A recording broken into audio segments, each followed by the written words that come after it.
brush and roll painting. Right now I'm doing a set of cabinet doors here in Omaha, Nebraska for a homeowner.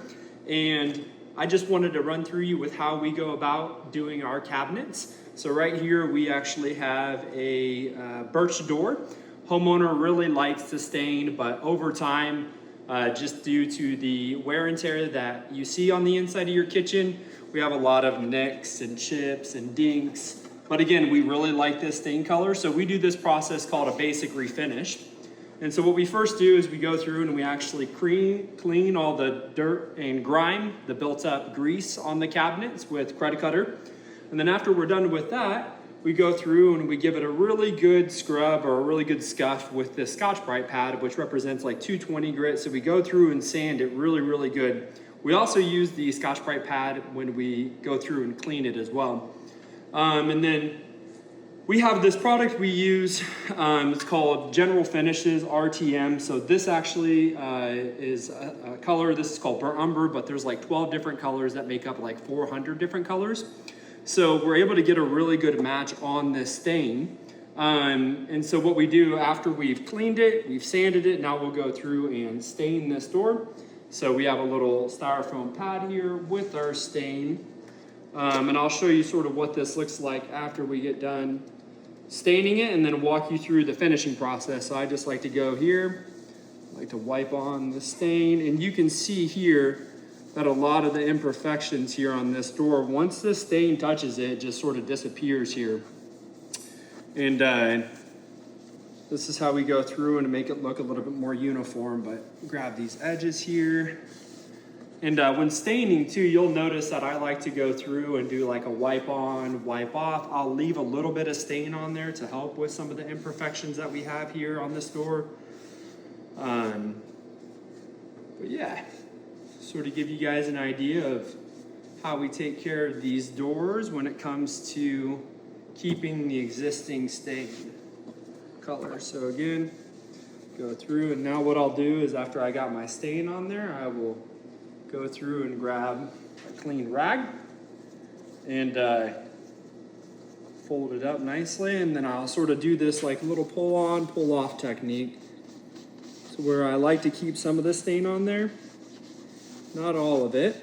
And again, RTM, it's an acronym that stands for Ready to Match. There's 12 different colors. This is an actual water-based stain. I like water-based stain because it does a good job penetrating some of those areas that have the water damage, you know, after we cleaned and sanded.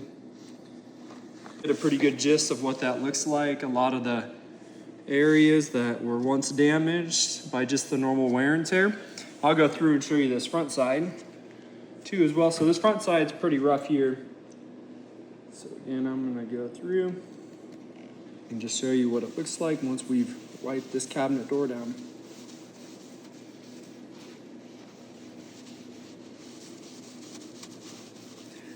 And also too, sometimes the stain won't completely penetrate, so we'll have to go through, sand those areas down a little bit more. And we like to use these little wax pens here. They're just these wax pens that Mohawk makes, and we like to go through and take care of these edges. So, but you'll get a pretty good idea of what this is gonna look like once we're finished with it. I'm gonna go through, and one thing too also that I really like about the water-based stain is it dries so quick. And you can go through and do like multiple layers on some of these edges that are a little bit lighter and get that color looking really nice. And again, I like to just sort of leave it on there, and you can see me go through and do this side here.